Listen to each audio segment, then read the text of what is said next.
Hi guys, how are you? So welcome to the last day of our virtual conference GFiT. And just to tell you about GFiT is a platform to network, experience and innovate together for the future of technology.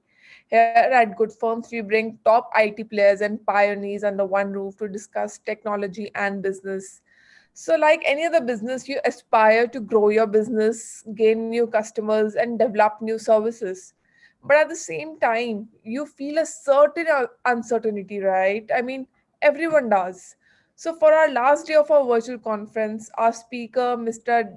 Dino H. Carter, would take you through the solution of using your brand for revenue without using paid advertisements.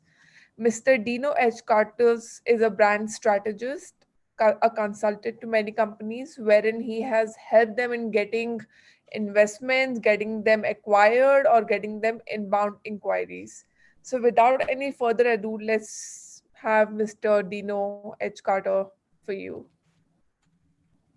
Hey guys, can you hear me? Because I just have an issue with my camera all of a sudden. But if I can share my screen, everything I hope will be okay.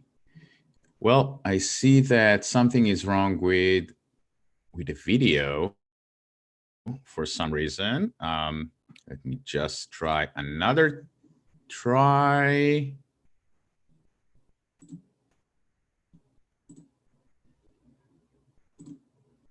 Oh, I know. Maybe just a sec. Let me close this.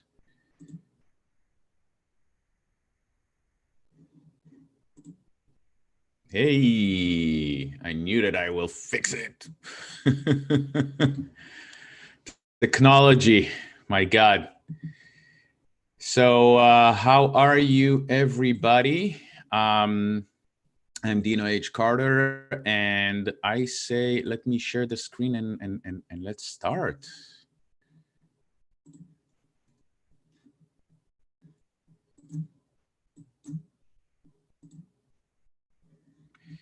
So we're talking about the brand as a management tool and use the brand for revenue growth. And the idea is that when you use the brand as a management tool, you can grow your revenues by tens of percent, even without paid advertising. Usually people say, oh, but I need money. Well, there's a way to not pay for advertisement if you don't have the budget. We will get to that pretty soon. And I want to do that because starting a business these days is easier than ever. You can just go to the Starbucks, people sit there and just managing and running their own business. Now, wherever you have fast internet, you can run your business. So starting a business, unlike years before, it's really easy. But growing the business, not so much. It's getting harder and harder. The competition is fiercer. There is more of the same. So you have to have marketing. You have to get to those people, to your consumers, no matter what you sell. Now, why is it hard? So usually when I ask people, people say, I don't have the budget or I don't have the time to run marketing. I don't have the budget for ads and Facebook ads and Google ads and retargeting or buy media. But what happens when you have those kind of excuses is that you don't focus on the right things. You focus on the wrong things like money and budget, and you don't maximize the budget and the opportunities that comes your way. On the other hand, you usually, and I've seen it a lot, and maybe you know what I'm talking about, you don't have the budget, and then some media comes with a great opportunity, a great price for a small campaign, and then you put the money that you don't have in that little campaign without thinking the right way, and then you just waste your money. There is no ROI on that campaign because it's not really well thought of. So what happened is that all the wrong decisions are happening. Now, you don't need a budget to grow, but you do need a system. You do need to have a system in place. And a good system is a function of knowledge and mindset. Make sense? Again, a good system is the function of the knowledge that you have and the mindset that you have. You have to have those two things.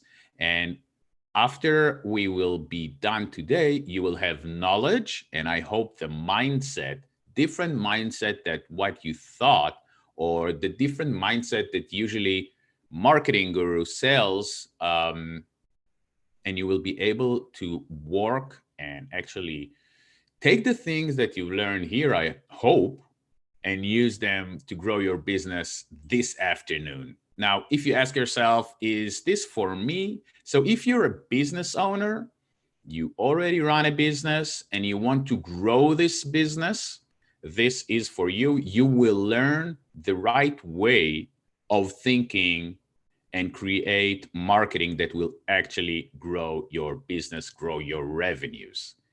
If you're one of those entrepreneurs that just about, selling on Amazon, make a quick buck, don't really care as long as they just sell something, it's really not for you. There's a way to do that. There's a way to grow your revenues in this instance, but this is not for you.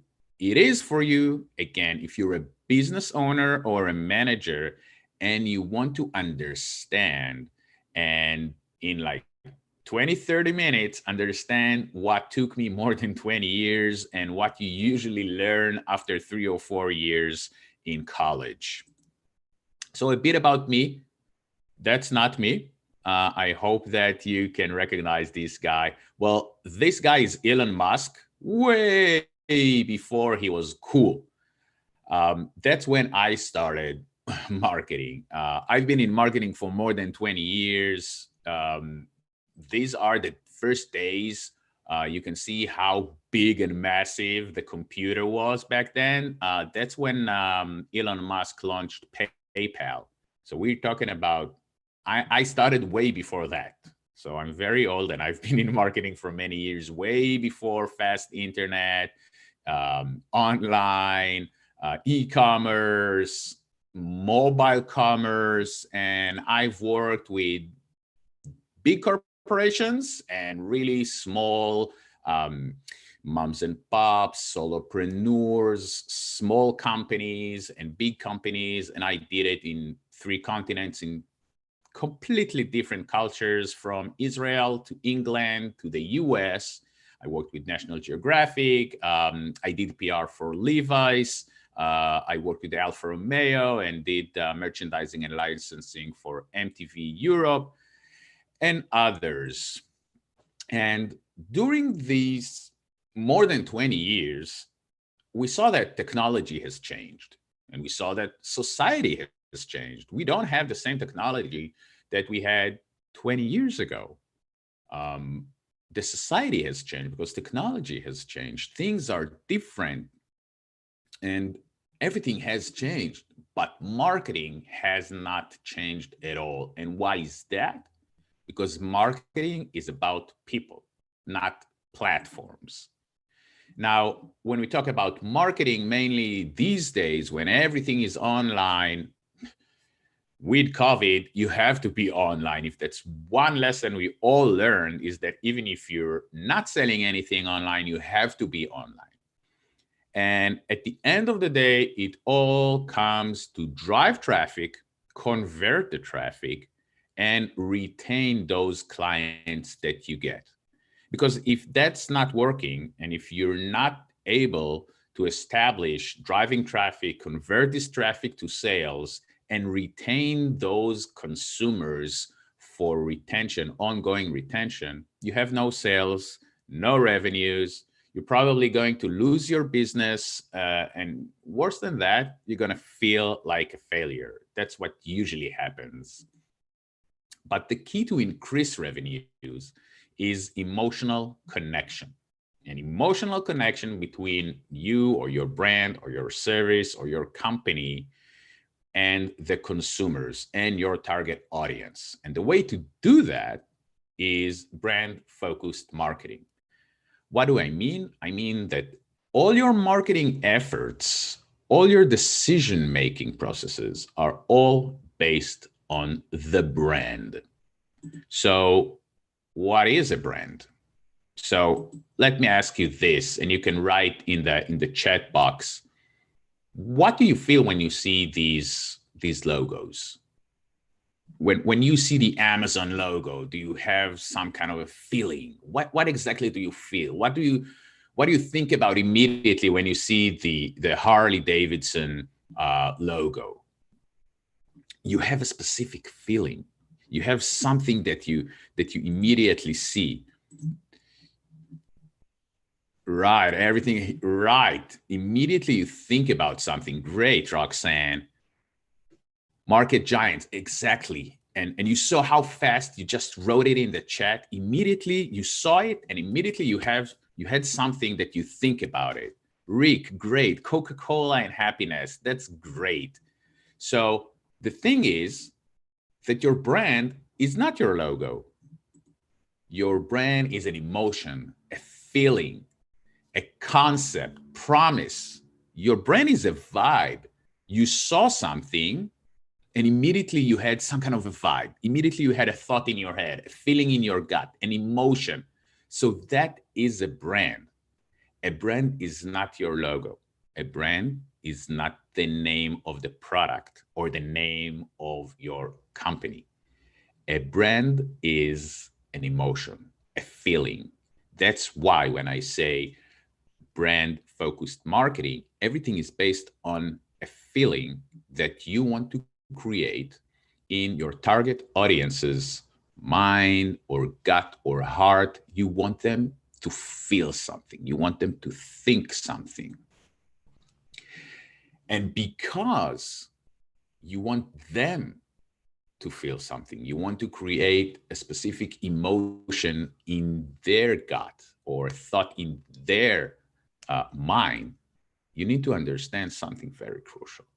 It's not about your product, it's about your customers. It's not about your service that you sell, the product, the company. It's not about you, it's about them. And this is a huge thing to change in your mindset. And look at that. The first glorious anniversary of the information purification. First time in all history, a garden of pure ideology, where each worker may bloom, secure from the pests of any contradictory roots. Unification of thoughts is more powerful a weapon than any fleet or army on earth. We are one people, with one will, one resolve, one cause. Our enemies shall talk themselves to death when we ride them with their own conversion. We shall prevail. On January 24th, Apple Computer will introduce Macintosh. And you'll see why 1984 won't be like 1984. This is the Macintosh TV commercial, and it aired in 1984. And I show it to you because one of the first people who understood that it's not about the product is Steve Jobs. Till this day, and we're in 2020, this commercial is the best commercial ever. Like, everybody knows that this is the best commercial. Now, let me ask you a question, and I'll open the chat. Have you seen the product in the commercial? Have you seen the actual Macintosh computer in the commercial? Exactly, Jess and Roxanne. No, you haven't, because it is not about the product. It's about a specific feeling that they wanted you to have when you see that. This whole story about 1984, and again, it was in 1984, and this commercial aired in the Super Bowl. So many people saw it. Now, in 1984, no one knew what's a Macintosh. No one knew about Apple. It's not like today. Only the geeks knew what Apple is. The amount of Macintosh computers that they sold 6 months later is staggering. This commercial changed the world as we know it because it created Apple, the company that we know today, that totally changed so many things in our lives and our business. So if we talked about mindset, this is a huge change that you need to have, because we usually think about our product and our company because we build this, but it's not about us. It's about them. It's about the customers. So in your business, and really, please share with us all, because we're all business people, what is your biggest frustration at the moment with your business? And again, you can write on the chat. Let me go back here. So what is your biggest frustration?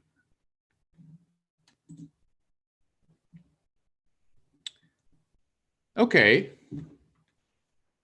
Establishing distinct, right. Roxanne says something that you're definitely not the only one, but you really wrote it very clearly, establishing a distinct brand identity in the market.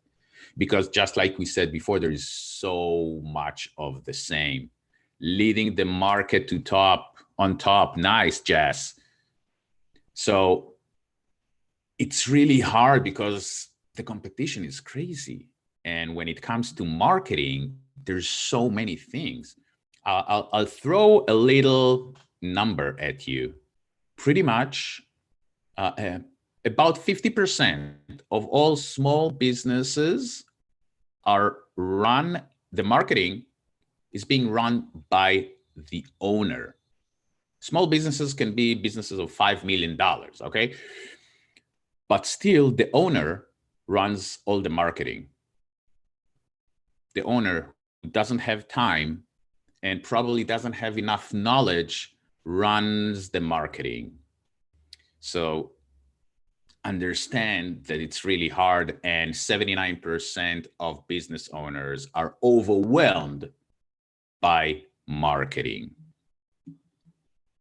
Nice. I like what you said, Rick.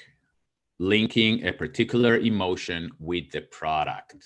The question is how we do that. So there is a system.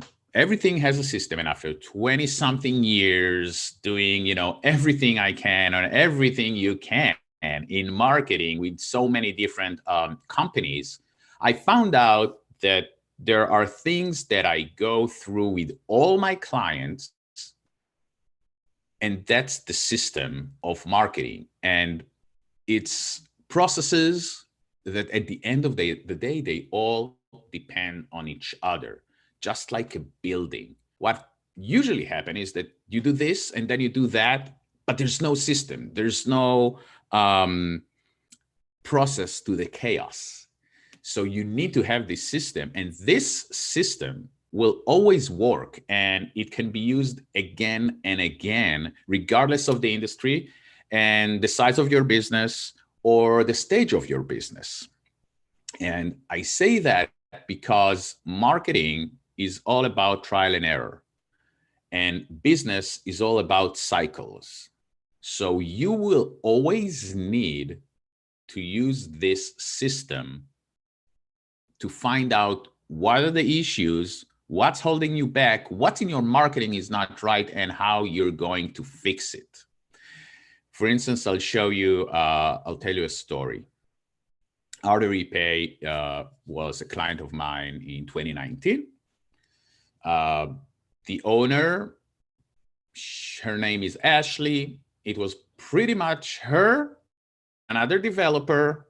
So super tiny startup, payment processing, great idea, great concept, great code, but they knew that they're too small. And they understood that what they need is to get acquired by a much bigger company, because if they will not, the amazing product that they have will not work and will not grow. So we started working together, and I walked her through my system from being clueless and not understanding what are the issues, and then starting to strategize, and got acquired after less than 5 months of working together.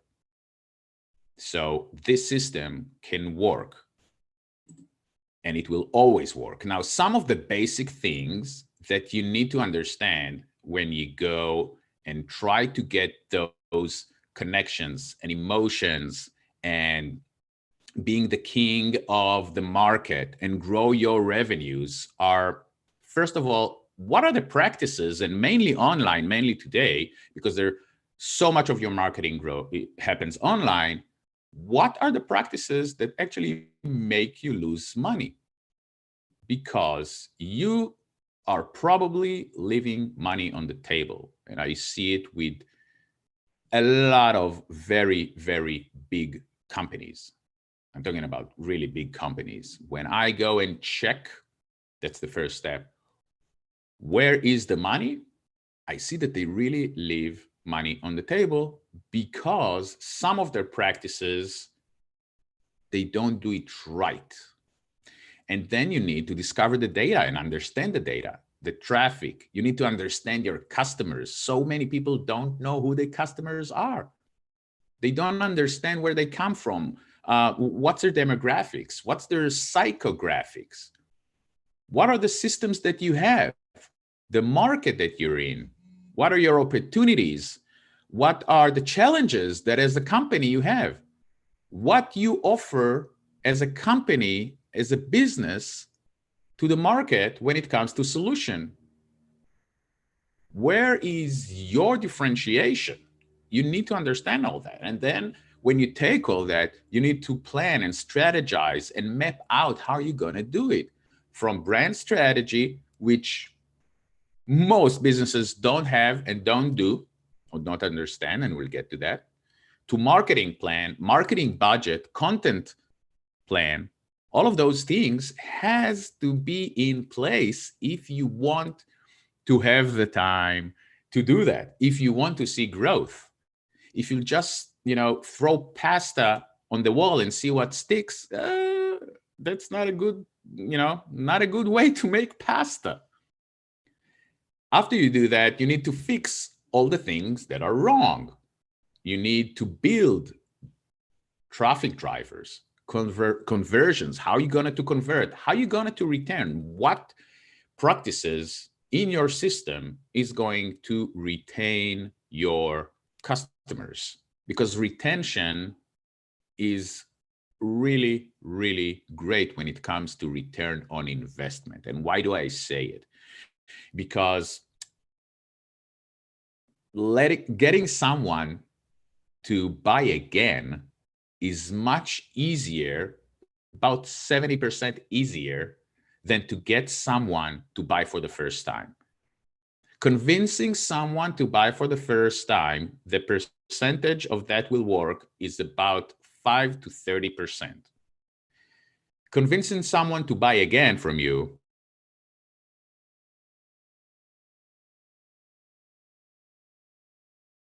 mainly today with all the tech that you have, the return on retention can be really, really great.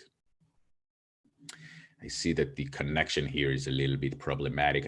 I hope that everything is okay.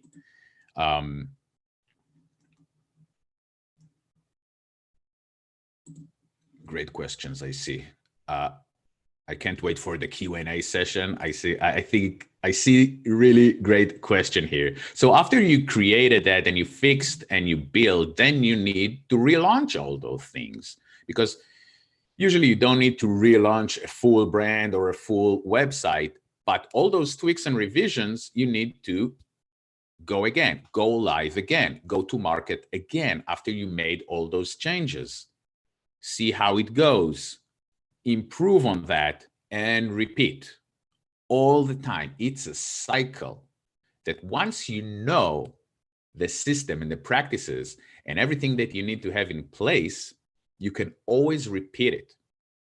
And you will see with time, usually the problems are the same problems or in the same area, okay? Now, most of the people are doing it by focusing on their product, while you should do it by focusing on the brand, as we talked before. We call it be consumer-centric and not product-centric. As we said, it's not about you, it's not about your product, it's not about your service or your company, it's about your consumers. It's about the feeling, it's about the brand. And that's what I mean using the brand as a management tool. Because if you base everything on the brand, on the thing that you want to create, everything is aligned. And when I mean aligned is between the brand, the company, and the consumer. So there are 7 online pillars of success. Even if you don't sell anything online, you have to be online. And there are 7 pillars to use online for successful and growth. It's the website design, the SEO, automation, usability, user experience, content strategy, and customer targeting. I'm sorry, just great questions I see in the chat, and I have to check it out every once in a while. Sorry for that.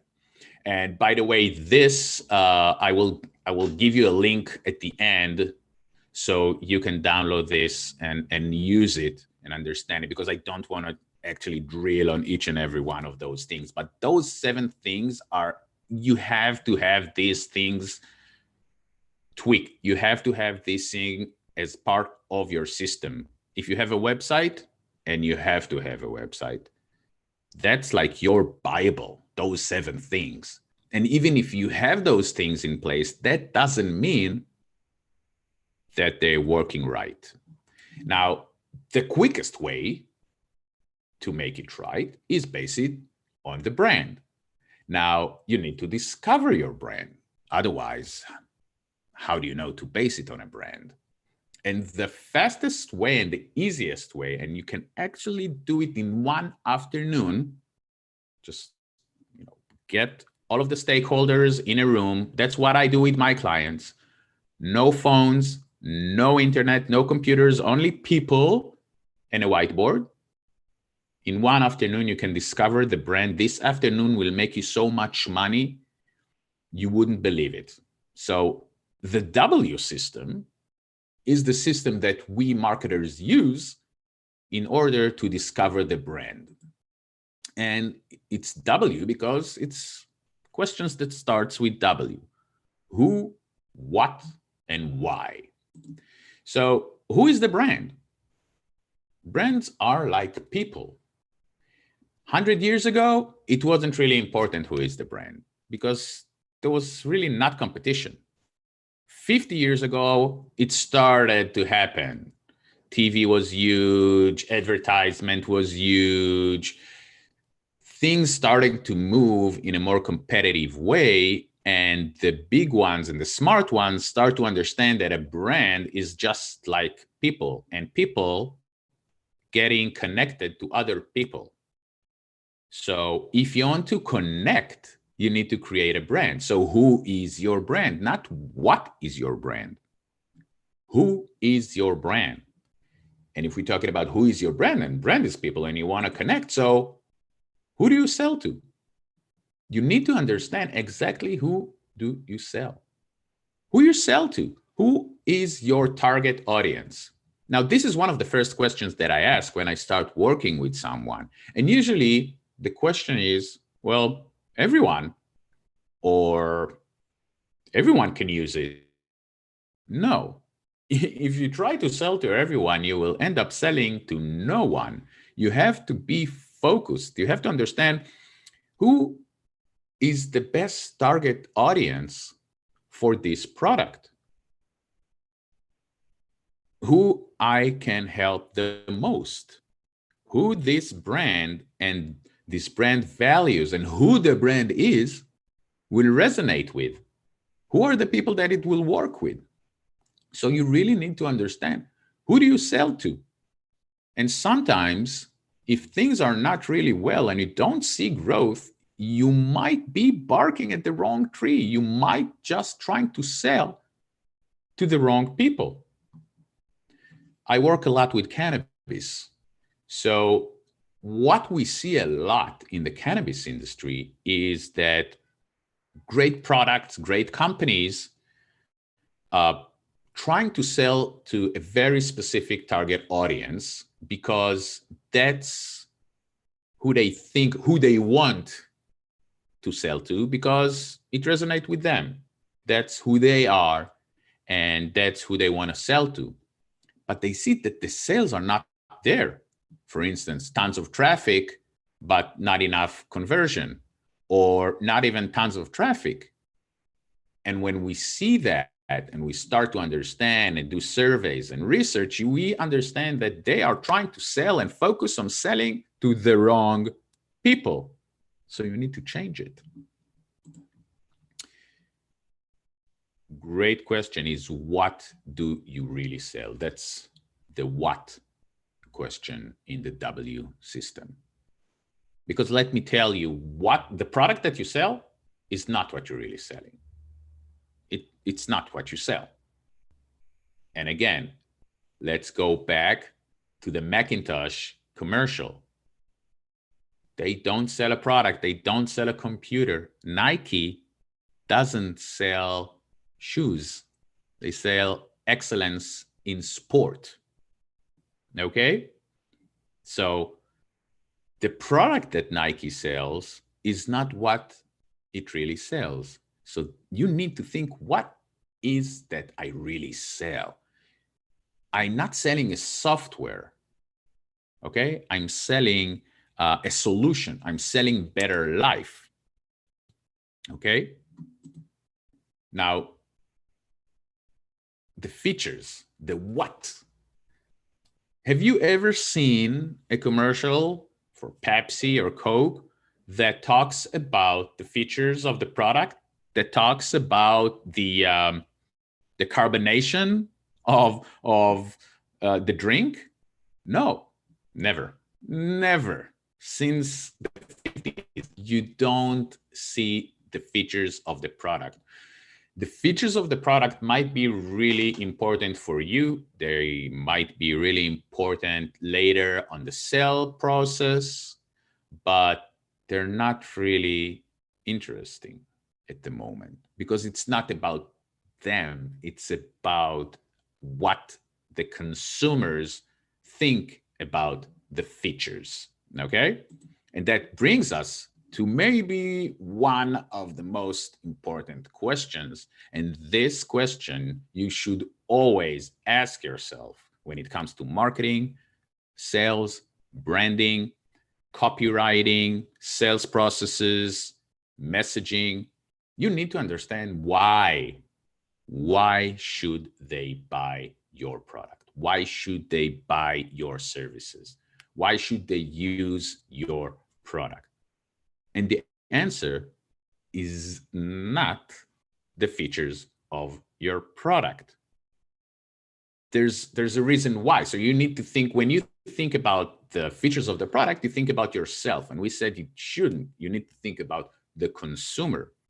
So let's say that one of the features, I'll show you how it goes. So let's say one of the features of your app or software, SaaS, is that I can do something faster, okay? The process while using this app is faster. So your target audience doesn't think about the feature.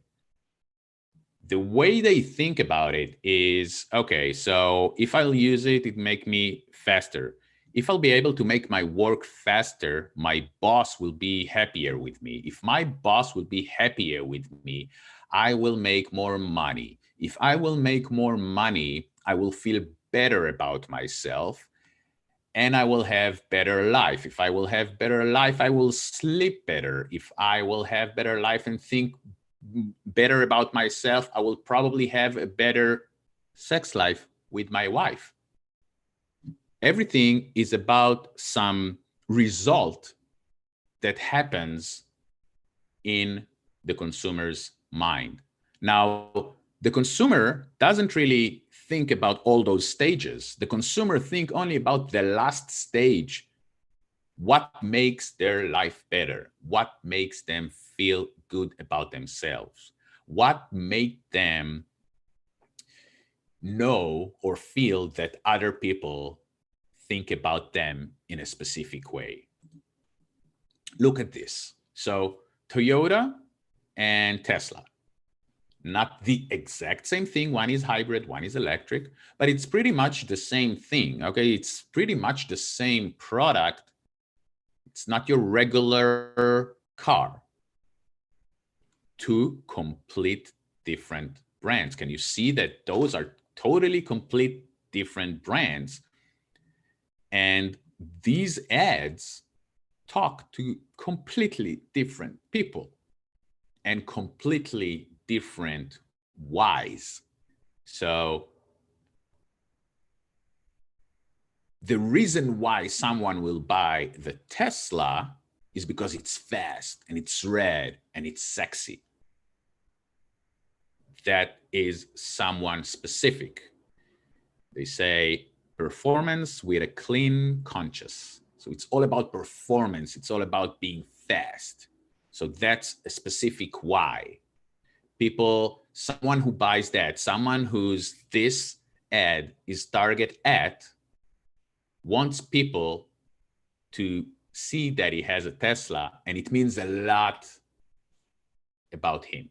So they feel something about themselves when they buy a Tesla, and they know that other people think about them in a very specific way, which is completely different than those who buy Toyota Prius. Their why is totally different. They're very price conscious and they're very much environmental, much more than Tesla people. And that's why you see the sheep. You see how green it is. It's greener than an animal, okay? Or what comes out of the animal, emission-wise. So this ad talks to a very specific and different why. So even if the products are pretty much the same, you see that they're talking completely different. You see that those brands are completely different. They're not trying to get everyone. Yeah, everyone can drive an electric car or a hybrid car, but they don't focus on everyone. They know what they sell, who they sell to, and who is the brand, and why should they buy. They have different reasons. Now, I want to show you, before we go to the Q&A, just a couple of examples with my clients and the work that I do. So the thing is that brand-based marketing creates high open rate and increase in revenues. What you see here are two campaigns, browse abandonment campaign and cart abandonment campaign. Those are automated emails that I just recently started implementing with a client. First of all, see the open rate. 50% open rate, 55% open rate, 16% clicks, 17% clicks, and immediate income. So this company makes about $20,000 a month. And these campaigns, and that's before I actually started tweaking them and revise them based on the data, because it's like pretty much like 2 months long. And already we made $4,000. So it's about 10% more on their monthly, just out of like automated emails, 2 emails. And why is that? Because we worked on creating their brand. And it's not about being a brand name and a household name. You need to be a brand and have a brand in your specific industry. First of all, you need to be a brand and create a brand in your specific industry. Start thinking small, because when you have a brand, you don't need to pay for advertisement. This company doesn't have a budget for paid advertising. Nothing. No Google ads, no Facebook ads, nothing. Nothing. They use organic, they use emails, newsletters, but we've been working on really focusing on what we sell and who we sell to, and these are the numbers, and that's just the beginning. Now, traffic. We talked about generating traffic, convert the traffic, and then retain. Hi, Dino. I think we're running out of time, so if you could just wrap up and we can move to Q&A faster, because I think we just have about 7 minutes left.